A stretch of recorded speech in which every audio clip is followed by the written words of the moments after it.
ময়মনা কুটনি বুড়ি জায়েদাকে বলল, জায়েদা রে তুমি ছোট সকলের, হাসাইন তো তোমার আদর করে না, তোমাকে এক পোটলা বিষ দিব, শরবত তুমি বানায়া খাওয়ানোর সময় বিষটার সাথে দিয়ে দিবা, হাসাইন ইন্তেকাল করবে আর তোমাকে এজিদ হবে দেশের বাদশা, তোমাকে রাজরানী বানাবো। মহিলারা সরল মানুষ, মহিলারা সরল মানুষ, মন নরম মানুষ, বুঝাইলে অনেকক্ষণ বুঝে ফেলছে। শরবতের সাথে বিষ দিল, হাসাইন শরবত চাইলো, একটানে খাইলো, বিষ অ্যাকশন শুরু হলো, সারা শরীর সবুজ হয়ে গেছে, জিহ্বাটা শুধু নড়াচড়ি করতেছে, ডাকতেছে জায়েদা কি করলি, কি করলি? জায়েদা কোনো কথাই বলে না। ফাতেমা যেই দোয়া করেছিল সেই দোয়া যেন কাজে লাইগা গেল। হাসাইন রাদিয়াল্লাহু তাআলা ডাকতেছে, ও জায়েদা আমার ভাই হুসাইন কই? হুসাইন রে ডাক দাও, আমি বিদায় হয়ে যাব। হুসাইন রাদিয়াল্লাহু তাআলা দৌড়াইয়া এসে ভাইয়ের অবস্থা দেখে গলায় আঞ্জায়া ধরে কান্দে, ভাই ভাই কে তোমাকে অবস্থা করেছে বলো, আমি প্রতিশোধ নেব, বিচার করব। হাসাইন ডাকে, ভাই রে প্রতিশোধ না বিচার না, মার দোয়া কবুল হয়েছে, নানার উম্মতের জন্য কুরবানি হয়ে গেছে। তোমাকেও বলে যায় এই বিপদ তোমার উপরে আসবে, সেদিন কেউ থাকবে না তোমাকে রক্ষা করার মতো। সেদিন বিপদে পড়ে কাউরে বলিস না, কাউরে ডাকিস না, নানা নানা কয়া কান্দিস, কলিজায় শান্তি পাবে। এই বলে ইমাম হাসাইন দুনিয়া থেকে বিদায় হয়ে গেলেন, মদিনার জান্নাতুল বাকিতে দাফন করা হলো। এবার চিঠি আসতেছে, হুসাইনকে মদিনায় রেখে মারা যাবে না। কুফা নগর থেকে কোন ইতিহাস লেখে 800 চিঠি, কোন ইতিহাস লেখে 1200 চিঠি, কোন ইতিহাসবিদ লেখে 400 চিঠি আসছে হুসাইন কুফায় যাওয়ার জন্য। চিঠি পাইয়া মুহররমের 1 তারিখে পরামর্শে বসলেন কুফায় যাওয়ার জন্য। মদিনাবাসী বলছে, হুসাইন কুফায় যায়ও না, কুফার তরবারির ব্যবহার ভালো না।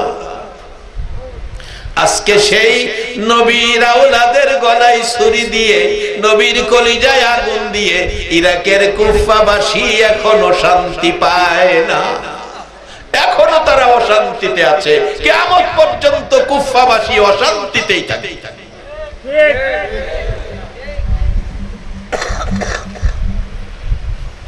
লম্বা ঘটনা, শেষ দিকে এসে পড়ছি। 72 জনের কাফেলা নিয়ে রওনা হলো। 6 মাসের শিশু কুলে একদিন দুদিন এভাবে যাইতে যাইতে মুহররমের 6 তারিখ 7 তারিখ পৌঁছলো। সন্ধ্যা হয়ে গেল। এক ময়দান বলল, এখানে তাবু গাড়ো, সকালে আমরা কুফায় রওনা হব। তাবু গাড়তে গেলে গাছে কূপ দিলে গাছে রক্ত বাহির হয়, মাটিতে কূপ দিলে রক্ত বাহির হয়। সঙ্গীরা বলেন, হুসাইন ঘটনাটা কি? হুসাইন বলেন, দাঁড়াও এলাকাবাসীকে জিজ্ঞেস করি। জিজ্ঞেস করলাম এলাকাবাসীকে। হুসাইন রাদিয়াল্লাহু তাআলা বলেন, জিজ্ঞেস করি এই জায়গাটার নাম কি? এলাকাবাসী বলল, এই জায়গাটার নাম কারবালা। হুসাইন একটা চিৎকার মারছে, ও আমার সঙ্গীরা, এখানে তাবু গাড়ো। কোন ইতিহাসবিদ লেখেন, হুসাইন ঘোড়া নিয়ে যাচ্ছে। নবীজি বলছিলেন, হুসাইন রে তোমার চলন্ত কোথাও কত সফরে চলন্ত অবস্থায় যেই জায়গাটায় তোমার ঘোড়ার পাও মাটিতে গাইরা যাবে, মনে করবে এই জায়গাটার নাম কারবালা, এখানেই তুমি শহীদ হবে।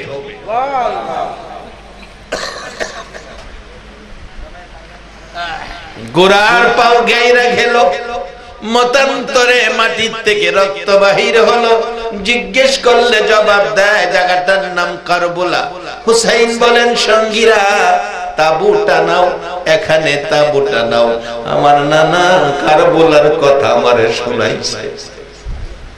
তাবুটা নাইলো। সকালবেলা 4000 এজিদি সৈন্য একেবারে নিরপরাধ নিরস্ত্র নিরীহ মেহমানদের চারপাশে 4000 সৈন্য ঘেরাও। একদিন, 2 দিন, 3 দিন পার হয়ে গেল, ঘেরাও থেকে বাইরে যেতে দেয় না, খাবার আনতে দেয় না, পানি খাইতে দেয় না, যুদ্ধ করার কথা বলে। আমরা যুদ্ধ করতে আসি নাই, চিঠি পাইয়া কুফার মেহমান হয়েছি, আমরা যুদ্ধ করব কেন? কুফায় যেতে দাও। যেতে দেওয়া হবে না। তাহলে এজিদের কাছে নিয়ে যাও। দেওয়া হবে না।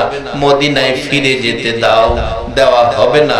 হুসাইন একটা চিৎকার মারছে, এরে মদিনার পাখিরা, দেখা যারে কি বিপদে পড়েছি।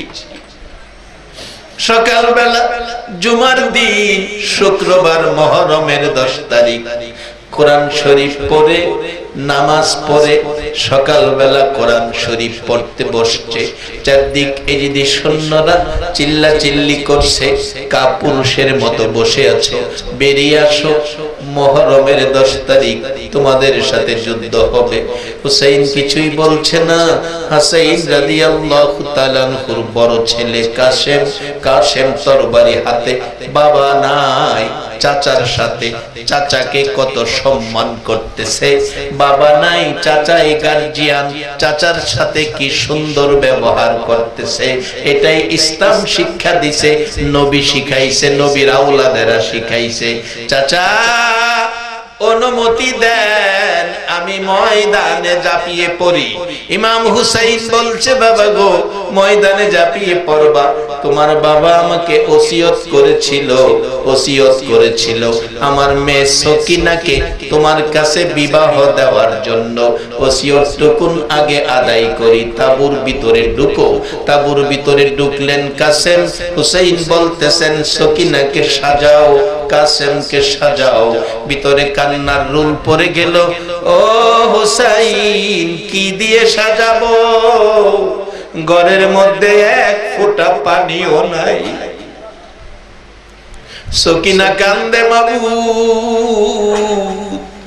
নবীর আওলাদের বিবাহ কিছুই নাই। কাসেম কান্দে, মাবুদ রে, পৃথিবীর যুবকেরা বিবাহ করে, কত রঙের সাজ তারা সাজে, আজকে আমি কাসেম বিবাহ করব, একটু কিছু ঘরের মধ্যে নাই। ইমাম হুসাইন বিবাহ পড়াইয়া দিলে কাসেম দাঁড়িয়ে আছে। সকিনা স্বামীর পায়ে সালাম করে কাঁদতেছে, স্বামী গো, তরবারিটা রাখো, একটু কথা তোমার সাথে বলি। কাসেম বলতেছেন, সকিনা রে, না না, তরবারি রাখবো না। আমাদেরকে ডাকতেছে, 4 দিন পর্যন্ত ঘেরাও করে রাখছে, গালাগালি করছে। আমরা মেহমানের মর্যাদা দিচ্ছে না, নবীর আওলাদকে তারা ধাক্কা দিচ্ছে। ও সকিনা, তরবারি রাখবো না, আমি ময়দানে বেরিয়ে যাব। সকিনা বলছে, স্বামী গো, সারা পৃথিবীর মহিলারা বিয়ের পরে স্বামী লইয়া বাসর ঘরে যায়, আর নবীর আওলাদের বাসর নসিব হলো না। কাসেম সকিনার মাথায় হাত বুলাইয়া কান্দে আর সান্ত্বনা দিচ্ছে, সকিনা রে, কান্দিস না, তোর আমার বাসর আল্লাহর জান্নাতে হবে। সকিনা কান্দে, কাসেম রওনা হয়ে যায়। একটু পর পর কাসেম পিছনে ফিরে যায় আর ডাকে, সকিনা, কান্দিস না, তোর আমার বাসর আল্লাহর জান্নাতে হবে। কাসেম দুনিয়া থেকে বিদায়। একে একে পুরুষ বলতে সকলেই বিদায়, শুধুমাত্র জয়নাল আবেদিন আর ইমাম হুসাইন। জয়নাল আবেদিন ডাকতেছে, হুসাইন, আমি যাব, তুমি যাইও না। আমার আগে তুমি যদি শহীদ হয়ে যাও, হাসরের মাঠে যদি নবীজি জিগায়, রে জয়নাল আবেদিন, আমার হুসাইনকে কেন যাইতে দিলে আগে? তুমি কেন আগে গেলা না? আমি জবাব দিতে পারবো না। হুসাইন ডাকতেছে, জয়নাল আবেদিন গো, না না, তুমি অসুস্থ ব্যক্তির যুদ্ধে যাওয়ার আইন নাই, তুমি থাকো, তুমি যেও না। রে জয়নাল, তুমি যদি শহীদ হইয়া যাও, নবীর বংশের বাতি কে জ্বালাবে? ইমাম হুসাইন মুহররমের 10 তারিখ কারবালার মাঠে চারদিক থেকে আক্রমণ রক্তাক্ত অবস্থায় জমিনে নেমে গেল। ঘোড়া থেকে সীমার ধাক্কা দিয়ে বুকের উপর চড়ে বসলো। গলায় ছুরি চালাবে। ইমাম হুসাইন ডাকতেছে, সীমার আমার নানা বলছে কারবালায় শহীদ হব। আজকে জুমার দিন আমার 2 রাকাত জুমার নামাজের সুযোগ দে। সীমার 2 রাকাত নামাজের সুযোগ দিল। রে বাবারা ভাইয়েরা, কি শিক্ষা দিল নবীর আওলাদ ইমাম হুসাইন, জান্নাতি যুবকদের সর্দার। জুমার দিন জীবন যায়, 2 রাকাত নামাজের সময় চায়। আর আমাদের কোনো দুঃখ নাই, ব্যথা নাই, কষ্ট নাই, কেউ বাধা দেয় না, তারপরেও আমরা জুমার নামাজে যাই না। আজকের এই মাহফিল, আজকের এই ব্যথা কষ্ট, অঘুমা ঝাড়নি সব সার্থক হবে। হুসাইনের রক্তের বিনিময়ে জান্নাতি হব যদি আগামী জুমার থেকে আমরা জুমার নামাজে দাঁড়িয়ে যাই।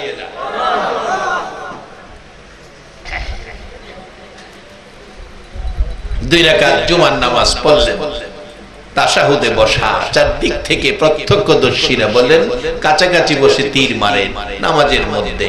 ডান দিকের তীর বাম দিকে বেরিয়ে যায়, সামনের তীর পিছনে বেরিয়ে যায়। হুসাইন থরথর করে কাঁপে। সালাম ফিরাইয়া হুসাইন ডাকে, নানা গো, তোমার নাতির অবস্থা দেখে যাও। হুসাইন গনে গনে দেখে নামাজের ভিতরে 52টা তীর কলিজার মধ্যে লাগিয়ে দিয়েছে। হুসাইন তীর খোলার জন্য টানতেছে, খুলে না, খোলা যায় না। তখন খোলার ব্যবস্থাও ছিল না। চিৎকার মারছে, নানা নানা কইয়া। নবীর একজন সাহাবী, বৃদ্ধ সাহাবী বলেন, আমি অবস্থা দেখে জ্ঞানহারা হয়ে পড়ে গেছি। ঘুমন্ত অবস্থায় হুসাইনের চিৎকার অবস্থা দেখে কিছুক্ষণ পরে দেখি হুসাইন নানা নানা কইয়া ডাকে। আমার নবী কাঁদতে কাঁদতে কারবালায় হাজির হইয়া গেছে। আরে রক্তে লালে লাল হইল কারবালার ময়দান। বলুন, রক্তে লালে শহীদ হলো ইমাম হুসেন নবীর জানের জান। শহীদ হলো ইমাম হুসেন নবীর জানের জান। রক্তে লালে লাল হইল কারবালার ময়দান। হায়রে রক্তে লালে লাল হইল। এই জিদি সেনা সীমার এসে হুসাইনের বুকে বসে। এই জিদি সেনা সীমার এসে হুসাইনের বুকে বসে। ছুরি দিয়ে কাটবে গলা, বাজবে না আর প্রাণ। ছুরি দিয়ে কাটবে গলা, বাজবে না আর প্রাণ। রক্তে লাল লাল হইল কারবালার ময়দান। হায়রে রক্তে লাল লাল হইল। দুধের শিশু আলিয়াস গরে পানি চাইলো মায়ের দ্বারে। দুধের শিশু আলিয়াস গরে পানি চাইলো মায়ের দ্বারে। পানি পানি বলে সে যে দিয়ে গেল প্রাণ। পানি পানি বলে সে যে দিয়ে গেল প্রাণ। রক্তে লাল লাল হইল কারবালার ময়দান। আইরে রক্তে লাল লাল হইল। ইমাম হুসাইন নানা নানা বলে কাঁদছে। আমার নবী এসে হুসাইনকে আমজায়া ধরছে, গড়াগড়ি করছে। রক্ত মাখা মাটি নবীজির নূরানি চেহারায় লেগে গেছে। সীমার হুসাইনকে নামাজ শেষে জমিনে শুয়াইয়া গলায় ছুরি চালাইলে শক্তি পায় না, দুর্বল হয়ে গেছে। ডাকতেছে, হুসাইন সীমার রে, গলার সামনের দিকে ছুরি দিয়ে পুষাইস না, দাগাইস না, চাপাচাপি করিস না। সামনে দিয়ে আমার গলা কাটতে পারবি না রে সীমার। আমার নানা সকাল সন্ধ্যা আমার এই জায়গার মধ্যে সুমা দিত, যে জায়গায় রহমতের নবীর সুমা লাগছে রে, এই জায়গায় দুনিয়ার ছুরি বেয়াদবি করবে না। আমারে কাটতে হলে ঘাড় দিয়ে কাটো। ধাক্কাইয়া ধাক্কাইয়া উপর করে শোয়াইলেন। চার হাত পাও চারদিকে। হুসাইন জমানের মতো শক্তি শরীরে ছিল না। মাথাটা কাইটা বল্লমের আগায় মাথা লাগাইয়া আনন্দ উল্লাস করছে তারা। আবার আজান দিয়ে শুক্রবার জুমার নামাজও পড়ছে। বলুন হুসাইনের গলা কাইটা যারা নামাজ পড়ছে, এই নামাজ দিয়া আল্লাহ পাওয়া যাবে কিনা? আমার আল্লাহ বন্ধুকে ভালোবাসে, বন্ধু হুসাইনকে ভালোবাসে। হুসাইনকে বুকে লইয়া বলতেন, হুসাইন তুমি আমার আমি তোমার, তুমি আমার আমি তোমার। তোমাকে যে কষ্ট দেয় সেই যেন আমি নবীকে কষ্ট দেয়। হুসাইনকে কষ্ট দিয়ে নবী কষ্ট দিয়ে নবীকে কষ্ট দিয়ে আমল করে জান্নাতে যাওয়া সম্ভব হবে কিনা? আমরা জুমা পড়ব হুসাইনের পক্ষ নিয়ে। রাজি আছে? কে কে রাজি? হাত তুলে দেখায়। মাশাআল্লাহ, আল্লাহু আকবার।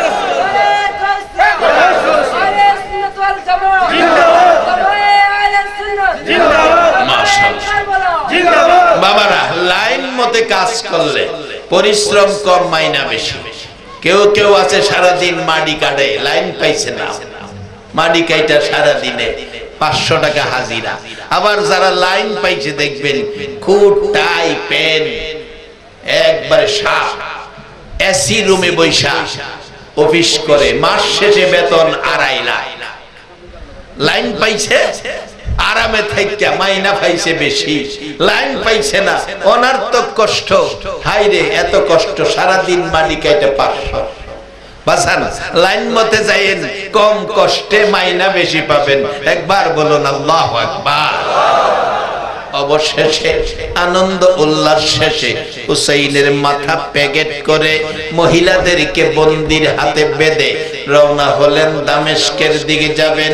কিছু দূর যাওয়ার পর রাস্তার মধ্যে মুহররমের 10 তারিখ একটা বৃদ্ধা মহিলা শরবতের জগ নিয়ে দাঁড়িয়ে আছে, শরবতের জগ নিয়ে দাঁড়িয়ে আছে।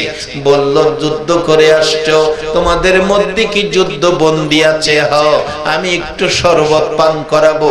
পিছনে নবীর বংশের মহিলারা কান্দে রে অভাবী হইয়া। মহিলারা কান্দে, কেউ কান্দে স্বামী হারা, কেউ কান্দে সন্তান হারা, কেউ কান্দে ভাই হারা। কানতে কানতে হাত বাঁধা রওনা হলে ওই বৃদ্ধা মহিলা রাস্তায় দাঁড়াইয়া ডাকছে, তোমরা যুদ্ধবন্দী? হ মা, একটু দাঁড়াও, 1 গ্লাস করে শরবত খাওয়াবো। মহিলারা বলছে, তুমি কে গো শরবত খাওয়াইবা? 6 মাসের শিশু মরল, পানি পাইল না, এ শরবত আমরা খাইব না। তুমি কে? তোমার পরিচয় কি? মহিলাটা বলছে, তোমরা আমারে চিনবা না। আমি একদিন মদিনায় থাকতাম, ফাতেমার ঘরে মদিনায় থাকতাম। ফাতেমা আমাকে বলছিল, বোন গো, যদি কোনোদিন তোমার সামনে যুদ্ধ বন্দী পড়ে, আমি ফাতেমা বলে গেলাম, গো বোন, 1 গ্লাস পানি খাওয়াইও। নবীর আওলাদেরা বলছে, মা আমাদের পরিচয় জাননি, আমরাই তো সেই ফাতেমার আওলাদ। ওই বৃদ্ধা মহিলা জগ রাইখা গড়াগড়ি করে কান্দে, ফাতেমা গো, দেখা যাও তোমার আওলাদ। লম্বা ঘটনা যাচ্ছে, সামনের দিকে যাচ্ছে। পাদ্রী, খ্রিস্টান আলেম পাদ্রী গির্জার সামনে দাঁড়ানো, ডাকছে, আপনারা কোত্থেকে আসছেন? যুদ্ধ করে আসছি। কোথায়? কারবালায়। কার সাথে? হুসাইনের সাথে। বলো কি? নবীর নাতি, আখির নবীর নাতি হুসাইন। কোথায় যুদ্ধ করেছো? কারবালায়। হুসাইন কোথায়? শহীদ হয়ে গেছে। হুসাইনের মাথা কেটে নিয়ে আসছি। মাথা কোথায়? রুমালের প্যাকেট। পাদ্রী ডাকছে, রে এজিদি সৈন্যরা, কি করলি, কি করলি? পাদ্রী হইয়া নবীর আদুরের নাতি চিনল, নবীর উম্মত হইয়া চিনল না। দেখি হুসাইনের মাথা কোথায়, রুমালটা হাতে দিলে ঘরে গেল না, বাংলা ঘরেও গেল না, গির্জায় গেল, ইবাদত খানা। আমাদের ইবাদত খানা মসজিদ, খ্রিস্টানদের ইবাদত খানা গির্জা। গির্জায় গিয়ে টেবিলের উপর রুমালের প্যাকেটটা খুইলা দেখে যে গালে নবী সকাল সন্ধ্যা চুমা দিত, এ গাল রক্তে লাল হয়ে আছে। এজিদি সৈন্যরা রাত্র গভীর দামেস্কে যাওয়ার আগে ঘুমিয়ে গেছে সকলেই পাদ্রীর বাড়িতে। পাদ্রী পানিতে রুমাল ভিজায়া ভিজায়া চোখের মরি, চোখের পশমগুলো রক্তে একেবারে বাইজা রইছে, ভিজায়া ভিজায়া পরিষ্কার করলো, গালগুলি পরিষ্কার করলো, যে গালে আমার নবী চুমা দিত পরিষ্কার করে চোখের মধ্যে সুরমা লাগাইছে। রাত্র 12টা পার হয়ে গেছে। এমন সময় পাদ্রী বলেন, আমি দেখি আমার ঘর থরথর করে কাঁপছে, আমি ভয়ে জ্ঞানহারা হয়ে পড়ে গেছি, ঘুম ঘুম ভাব পড়ে আছি। এমন সময় দেখি মাথার উপর পাখির মতো কি যেন আইসা বসলো, হুসাইনের 2 গালে চুমাইতেছে আর ডাকতেছে, হুসাইন হুসাইন রে, তোর চোখের পানি সব দেখেছি। পাদ্রী ডাকতেছে, তুমি কে? পরিচয় দাও, এত মায়া করতেছো। পরিচয় দিচ্ছে, জবাব আসছে, পাদ্রী আমারে চিনলে না, আমি হুসাইনের নানা লাগি।